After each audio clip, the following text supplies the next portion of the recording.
I've seen friends paying $10,000-$15,000 per 10 pages deck. I saw the deck and it wasn't great. There are some popular designers or marketing strategists that supposedly raise billions of dollars that are going to be super expensive, but I believe that the result is not incredible. I wouldn't pay for those. We redesign our whole data room, every slide for our seed round, and it was worth it. Hi everyone, my name is Ricky. I'm the CEO and co-founder of Michroma. We are making food dyes from mushrooms. We have raised so far about $8 million. We are based in San Francisco, California, and in Argentina. And we have been working with my friend here, Alan, for almost 6 years. Palta has been a great support on all this process of growing this company. Great. Well, I'm Alan Valicenti here from Are Palta. We're a marketing agency that helps deep tech companies across two main verticals, fundraising support and then commercial growth. And I'm an entrepreneur myself, been scaling companies since like almost 15 years now. And I'm the chief growth officer of Palta. And we've been working with Michroma again for the past almost 6 years now. So that's great. Amazing. Well, I'm really excited about this. First of all, anytime I get a chance to speak with Argentinians, I know it's going to be good. We're recording this right before the World Cup, so everybody's in a very good mood. So we'll see where things end when this goes live. Ricky, obvious question. I think every founder who's listening to this wants to understand. Look, there's so many tools out there, right? There's obviously things. I mean, were not as prominent 6 years ago. You had I think 99 Designs that Tim Ferriss was talking about, and all these different solutions out there. And now you have Claude Design and other solutions. Why, as a founder, choosing an agency was the right position for you? Why not just do it with tools or build in-house? Of course, you can use tools, right? But sometimes when you're starting a company, you need some guidance, and especially people that know about your industry, what you need to present, what the investors want to see, what the potential customers for example, for us in the ingredient industry are looking for, how to present that information in the proper way. And it's not just design. And to be honest, still Claude design could be better. Everyone realizes that you have done something with Claude. So it's good for internal material, it's good for some stuff, but if you want to do it really good at the professional level, working with an agency that can provide that level of design that you're looking for, plus knowledge added to your specific industry, in our case, biotech, ingredients, B2B companies, it's completely different. It's a different type of value added that we can get from a company like Palta. And you're probably thinking about maybe building a team in-house, right? Maybe I'll just hire a designer. What's the difference in, say, a founder hiring a designer in-house or working with an agency? That's always a possibility, but I believe it's not the most efficient way of running a business. A designer, and maybe Alan, you can complement this answer because you know how things work internally.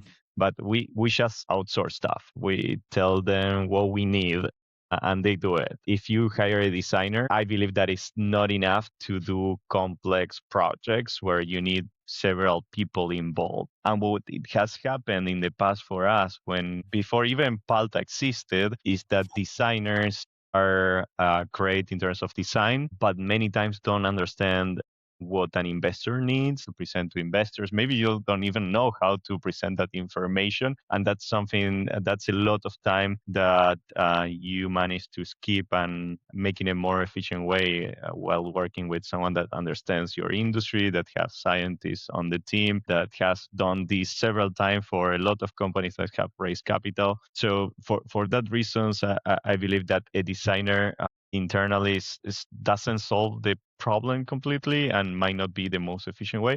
And sometimes, pardon me, designers, but creative minds, they need some structure, and it's hard for some designers to commit to timelines. So that's something that we suffer in the past.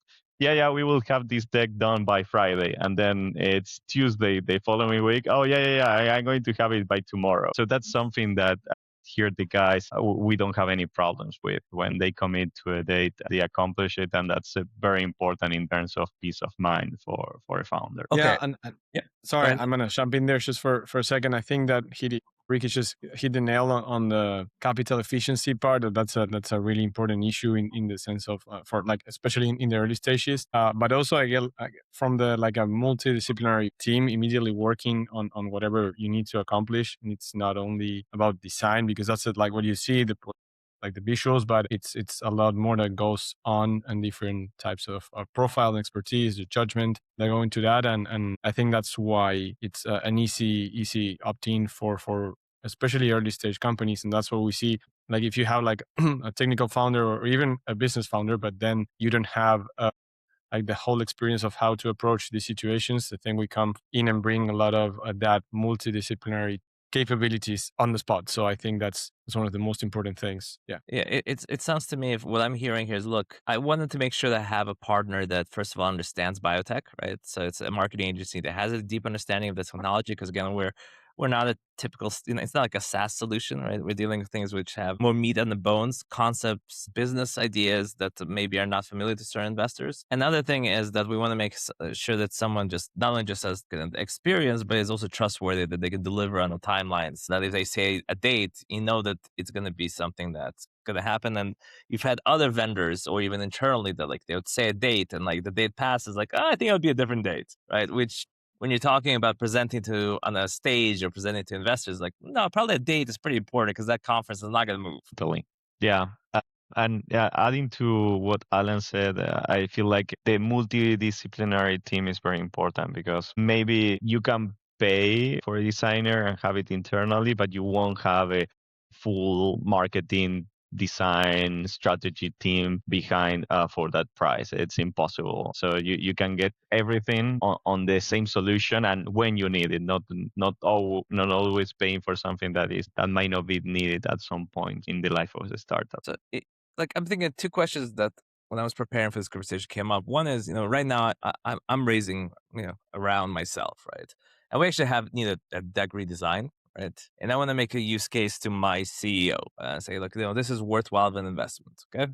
Like, I think you should work with Alan, or maybe you should get a few different quotes. Ricky, is there a certain amount that you think, like, yeah, from an ROI of a deck, let's say, this is how much I'm comfortable spending. Or this is what, if I'm raising $5 million, probably I need to be thinking about this range of spend on marketing, for example. Because, if you have a budget clearly for scientists, like, for us to hit our milestones around scientists, Argentina, you have your own, the salaries can change on a weekly basis based on the strength of the dollar, clearly. But talk to me about how you see pricing for marketing, especially when you pre-product. Okay, there's you're still pre-regulatory, right? So how do you say, well, the deck should be worth this much, and I'm willing to invest this much into a marketing agency?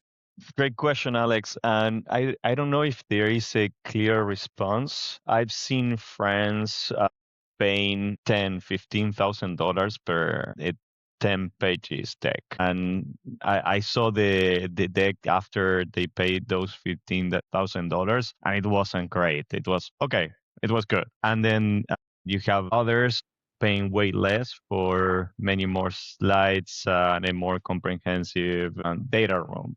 So I think it can vary a lot, and it depends on who you want to work with. There are some popular designers or marketing strategies that supposedly raise billions of dollars, that they are going to be super expensive, but I believe that the result is not incredible, so I wouldn't pay for those. But it's definitely needed. We redesign our whole data room, every slide for our seed round, and it was worth it. Definitely worth it. We edited, I think, maybe Alan, you remember better than me, but around 800, 110 slides that then we subdivided on different decks, and the whole data room experience was great, and that allowed us to explain in a simple way what we are doing, what we were doing to investors, the milestones we accomplished, and I believe it was successful. we heard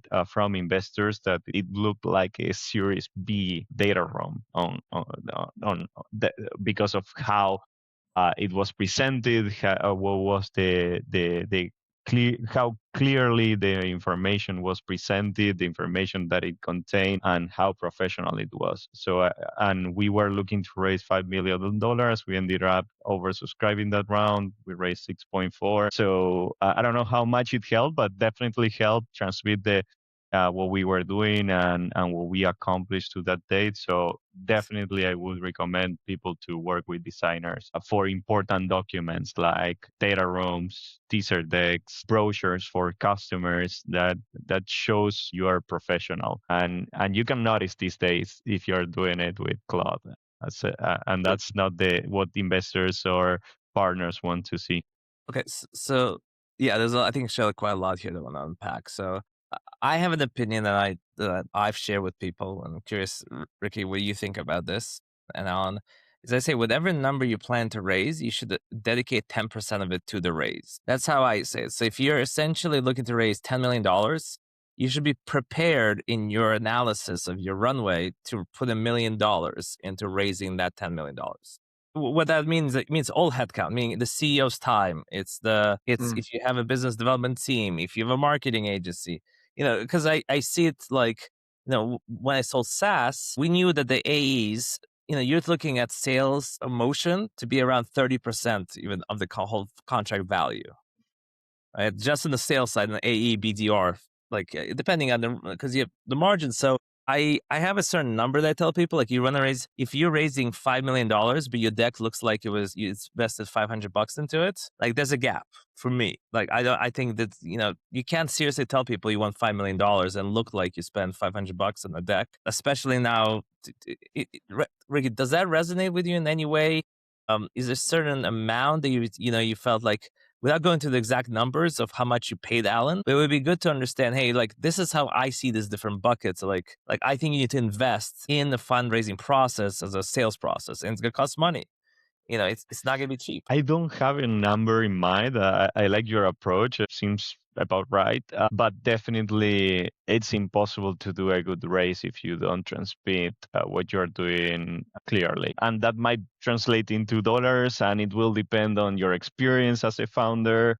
And what you can do, what you can recycle from what you have done in the past with designers. But definitely, you will have to spend money in order to make it look pretty, but that's not important. The most important part is to transmit the information that the investor needs to understand the opportunity. And if that's not accomplished, and many times what I've seen is that scientists believe that the information is transmitted well, and it's a PowerPoint full of data information. It's not clear at all. So that's what companies like Palta can help you with. Nail it. You transmit the information that the investor needs to see in a clear, simple way, and that's not that easy. It's complex. And to that point, though, what you're saying is, like, I've heard of a teaser deck, I've heard of a technical deck, but you're saying that your whole data room looked like a deck? So what we did, and this was our specific process that we ran with Palta, we did a full deck that had 110 slides. Wow. And then we subdivided it on different decks. And that one was the teaser deck. That was a simple version of that full deck. Then we had a deck about the market opportunity, then a deck about the platform that we are developing, a deck about the ingredients, so the output of the platform, a deck on regulatory, a deck on IP, a deck on our team and advisory board. And I'm sure I'm missing one or two decks on the list, a techno-economical deck or manufacturing deck. So we subdivided that and we put that into our data room. Besides that, we work on other material that weren't a deck. They were like more brochures or PDF. When you say about cap tables, right? Or legal contracts, right? You didn't make a deck around employee contracts, right? I just want to make sure. No. So there was documents in your data room as well, but there was still 110 slides that were professionally made on core subjects. Okay, I love that.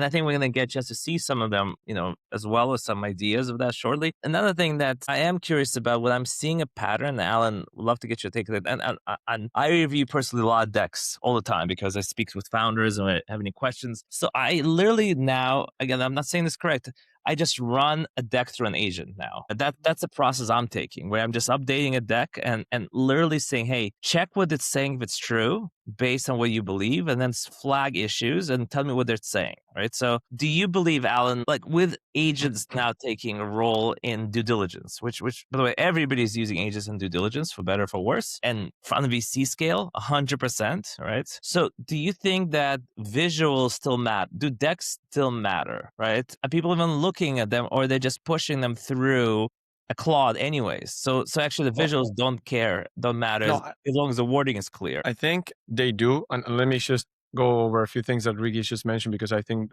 there's a lot to unpack there. Just a brief comment on, we see the tension ourselves between like how much to spend in the early stages, and maybe Ricky and Michroma was like they did the extra, they went the extra mile in a way, because they really cover all of the angles. But we, as entrepreneurs ourselves, we understand that, we see the intention. I think it's like a chicken and egg problem where you can tell the difference, and we try to be as competitive as we can, and we know we are, and also not only from the pricing standpoint of view, but also from the way you can use and apply those resources or materials that we develop. Because as Ricky said, maybe we developed like 110 slides full deck, but then there were like 5 different decks and 5 different materials that you could use in different situations, not only for investors, also for commercial and business development purposes. Even the website had like animations and resources that we reuse. So we try to, we really approach it with entrepreneurial mentality.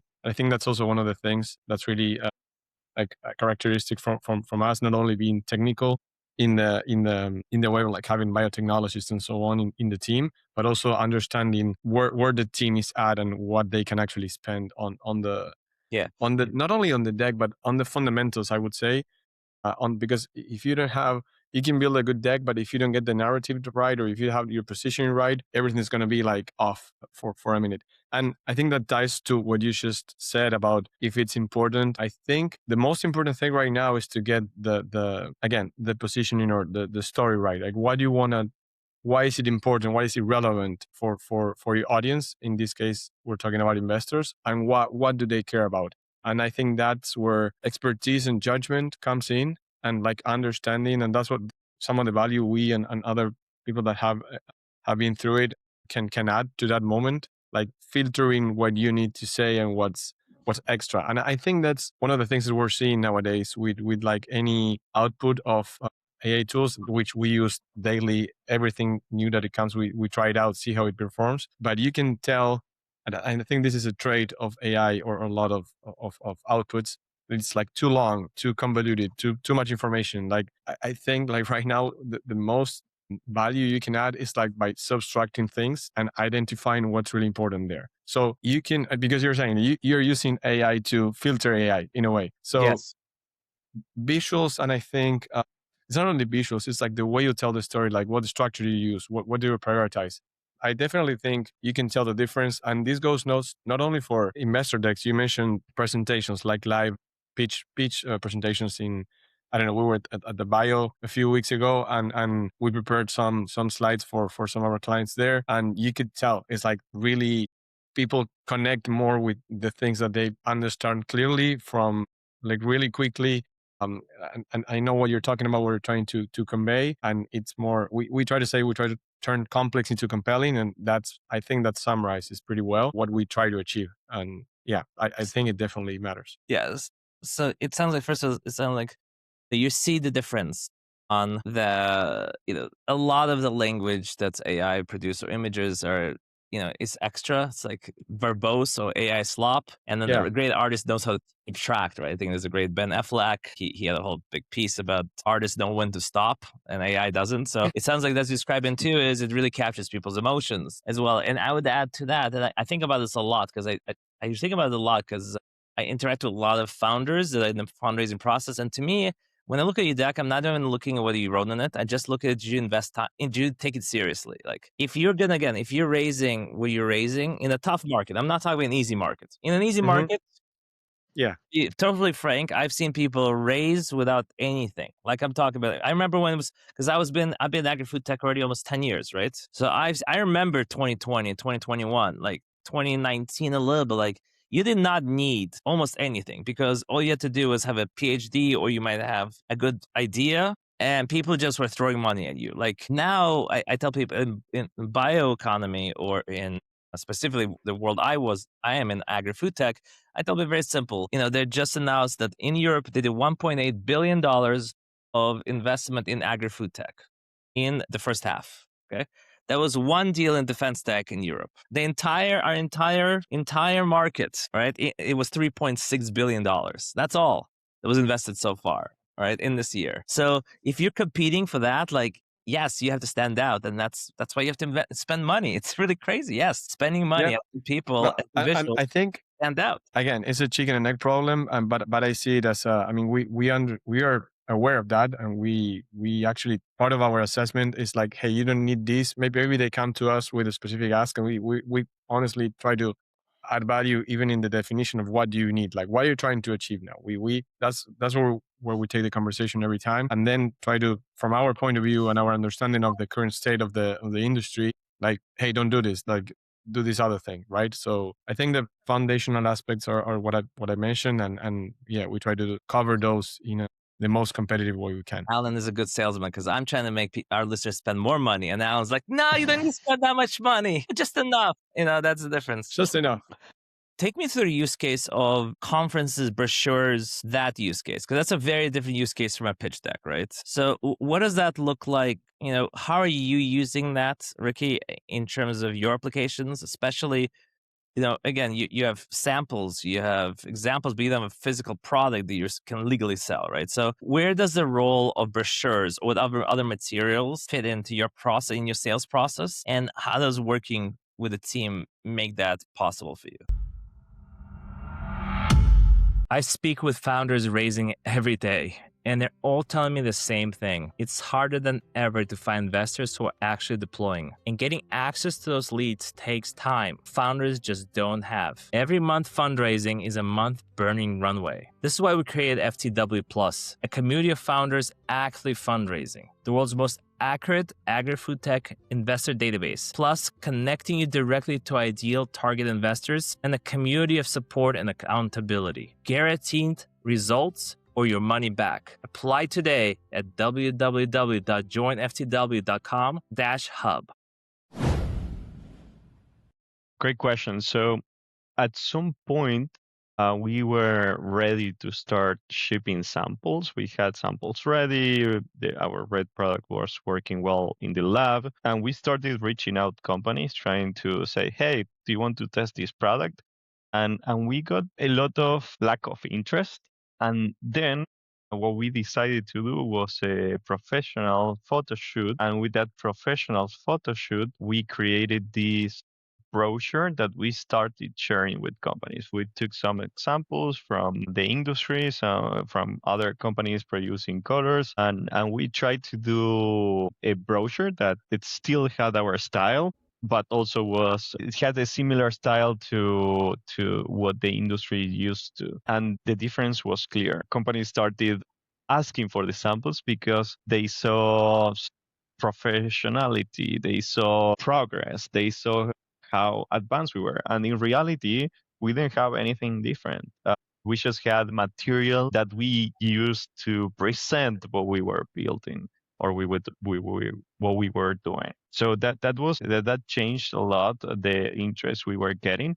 And that's one of the material we use to this date when we are presenting on conferences or events or contacting a company. I just shared the brochure with them and simplifies the story, reduces the number of steps trying to convince a company to test the product. And I believe it was totally worth it. And we have been using, I think, the same brochure with some small changes for the last 3-4 years. Amazing. Yeah. And let me add something here. about what Ricky just said, because it's really interesting that this applies to several industries where we're talking about food tech, and there's a lot of we see this tension between like technology and food like pretty often, and what are you selling? So it goes back to, again, the fundamentals of getting the messaging and the positioning right. What are you, in a way, and or what's relevant to your audience? In this case, it's a commercial business development conversation. So I think that if you get that right, and if you apply the right not only design but like communication as a whole to it, it's pretty clear that the results change. So as Ricky said, they were presenting themselves, they're a food company, so, or they're an ingredient company for the food industry, so they need to present themselves as something that touches the emotions of what food entitles and what food means, right? And that's one of the key elements of how you position yourself. And this applies for other industries, but I think in food tech in particular, it's really interesting to see how a lot of companies have struggled to hit that right positioning, because they're too much of a tech company to raise money, and then they need to be more of a food company or ingredient company to actually sell their product. Well, what I love about Ricky's company specifically is that colorants seemingly don't have an impact on taste, but that's not true, right? And that's companies actually willing to pay premium for colorants because of association and perception that it creates on taste. Ricky, I mean, so you could have a product tasting Completely right. same, but if the color is different, their perception of taste will be changed. It will be lower quality, right? Even though it's exactly the same. There's no color change does not necessarily impact taste, right? So too, I feel like with design, it's a really good paradigm to that, right? It's the colors you put on the company here. With Ricky, last question that I have for you, and then maybe we'll go to some very specific, like spicy questions for Alan, which is, look, I hear a lot of people talking about grant writers, and they have a lot of like concern about grant writers, because like, what do we do with grant writer? You basically, I pay you for me to write the grant. That's basically the whole thing. It's like, you're going to ask me all the questions, I fill out the answers, and you ask more questions, I fill out all the answers, and you basically submit my answers, like, and you get 10% in the retainer in that. Like, that doesn't sound like a good, healthy relationship. So with working with designer, like when you talk about a narrative and a story, like how does that actually practically work in your case? Like, are you crafting the story that drives the visuals? Are they crafting the story and actually telling you, hey, Ricky, this would sell better? Like, what is the relationship between the storytelling element and the agency? Great question. I feel like we have done both with Palta. We have been in business for 7 years, so our storytelling, we iterated it through this year a lot. And I think now it's pretty clear for us, which is our storytelling, and it's also pretty clear for Palta, which is our storytelling. And we are speaking the same language. But at the beginning, when we were still trying to figure out, that was an iterative process that we worked together on it.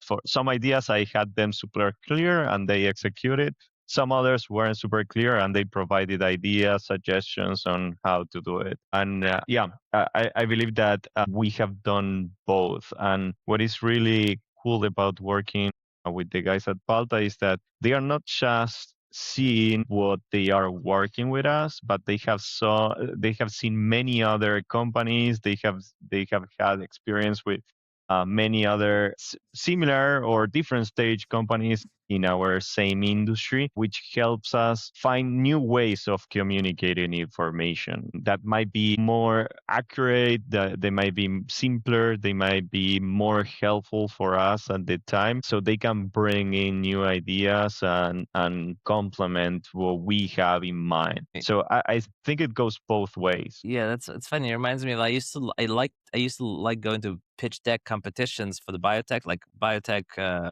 and just seeing. I used to take pictures of decks. Like, oh, that's an interesting way of how they showed, cost of production or margin, like, because we all have the same type of slides. It's still like 14 core slides, but the way we display unique challenges that we have, like regulatory, how do you tell that in a very exciting way, or product development, or these.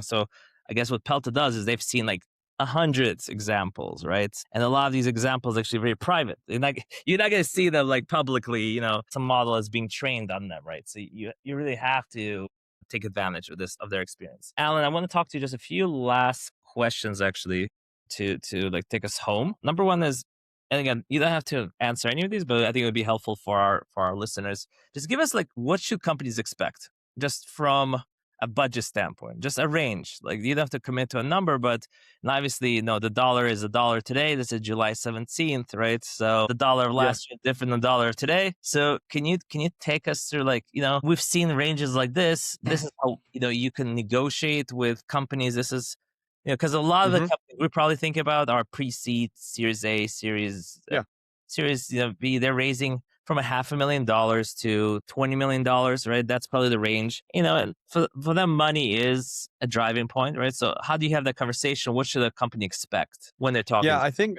we have, and I'm gonna give some specific numbers so we don't fool around the idea. But I think just to provide a brief overview, we approach this in the 3 different type of engagements, because we are like a full service or full stack marketing agency. So we cover everything from like fundraising to growth strategies. So it really depends on what we're talking about. But we do have like we call it time and materials. So it's pretty much based on, and that's how we approach decks. Because decks can be, hey, I need, or presentations. We need this for this particular event or this pitch competition, or we actually need to build a full like data room with all of this, like 110 slide, really technical deck going deep into every aspect of it. So of course that takes way more than just like a maybe 7 or 10 slide presentation for a pitch deck. But we quote that as on a per hour basis, and we have like a fixed rate of $60 as of today. And then we scope whatever you need to do, and then that's it. And we if we go over, because we have like if it overextends, or if we have like more additional slides to put in there, we just let you know beforehand. And if it's less, we'll charge invoice less. So that's a pretty straightforward approach of how we tackle deck design and generally like design and storytelling support at the early stages. And then we have more of a like fixed price projects for branding, websites, and positioning projects in general. And then we have also like retainers for we have teams that we are their full marketing team in both strategy and execution. And they have maybe a head of marketing or even some of the founders working with us. So we come in as a fractional team, and for that it's an ongoing basis, and we execute on a bunch of stuff. So we can, I'm not going to bore you with the details, but those are like the 3 main ways we engage with companies. I imagine most of our listeners are thinking about 12 to 14 slide deck, right? Just a traditional 14 slide deck. And let's say, and I've seen your work. It's amazing. It's very, very good work. Just to tell our listeners, like I've seen their work. I've seen amazing things they do. What's a 14 slide deck? Like 12, 14? So that, yeah, 12. I mean, we always provide a range. Let's say it could be between like maybe $1,500 and up to, to like 1,500 to 2,500. Let's put it that way, around that range. Just because sometimes we start from something as simple as a napkin or like an idea, and we need to work all the way. Or was plot design that could be worse. I mean, yeah, of course, whatever. It's okay. So it's worse than a napkin, a cloth design. It's okay. Wherever you have, but I mean, like a starting point that really needs work on the way you're telling the story and what you're communicating, and then on the other end, sometimes we should. The founder comes up with a really clear structure and nailing all of the things you need to tell on an investment deck. And it's just like design support. Of course, it's making that compelling and interesting and simple, but it's not like the full blown effort of like starting from scratch. So that's why we typically provide a range, and we I would say, 90% of the times we are between that range. And then the other thing would be technical decks. Usually, if you would say 12 slide is a traditional deck, how long is a technical deck typically? Is there a certain amount of slides that you think technical decks usually are recommended at the best practices? So it really ranges. Yeah, on that front, I couldn't provide like a number. I would say like it's more, I mean, if you're having a full deck covering, I would say like you add probably between 3 to 5 slides per theme. And what I'm referring to theme is like, hey, if you need to address technical aspects, maybe you think about like 5 slides more. If you are adding like market or competitors and like your TAM and so on, then you add another slide. We tried honestly to keep the decks as brief as possible because attention span it's not abundant these days. So that's especially now we try to keep things as simple as we can, but of course without losing any quality in that compression. So I think you could be talking like a full deck would be like around 50 probably these days, whereas in the past it was like maybe 100. And last question on this, Blue, this is super fascinating. Like, if you would be advising a founder to consider an agency, like what kind of questions should they be asking? Just tell us, like, hey, if you really want to understand if they're good, like, because there's so many different opinions, right? Like, ask the agency the following like 3 or 4 questions, and then you probably get a sense of where they're at. 100%. Yeah, I think that, I mean, especially in our industry, like being knowledgeable about what we're talking, like from the technical aspect, like have you worked with companies in our industry before with our kind of tech? Or I think that's like one of the initial, probably the first question I would ask, because I think that where a lot of generic or broad agencies struggle is with understanding what they are talking about, specifically again in our industry. So I think that's one. The other one would be if they have worked or know the investors you are targeting, so the other end, because that also provides a sense of knowledge of who the audience is. And I think that's one of the most important things ever. Like, who are you trying to talk to? And in this case, they're investors. So what type of investors do you know them? So I think that's another one to ask. And then, of course, I mean, proof of their previous work. I think like we've been growing mostly because word of mouth and just like of our work being displayed. And I think that speaks of for itself. So price, of course, being transparent. That's it. That point, which I think is the key, and that we'll finish in this one. Actually, that way I met you was because of Ricky, and I trust Ricky. It's very simple. How did you much? I've seen Ricky's stuff, and I was like, Ricky, like, yeah. And also, I believe I was a mentor to Indie Bio, and I believe you are as well. So, and yeah, we work with a lot with the main investors from the industry. They refer a lot of companies with us on that front. We also like have perks with a lot of the main accelerators investors in the industry. So again, we try to be really conscious and friendly or entrepreneurial friendly when it comes to like fundraising specifically, and we know how hard it is. So yeah, again, it's a matter of understanding the ecosystem, who you're talking to, and understanding what you're talking about. Well, I'll say this has been a real pleasure to have this conversation. I personally think very highly of you, Ricky, and the work you guys are doing, and very proud to recommend you guys personally. So thank you so much for the call, the conversation. I hope it brought value to our listeners. Thank you, Alex. Thank you, guys.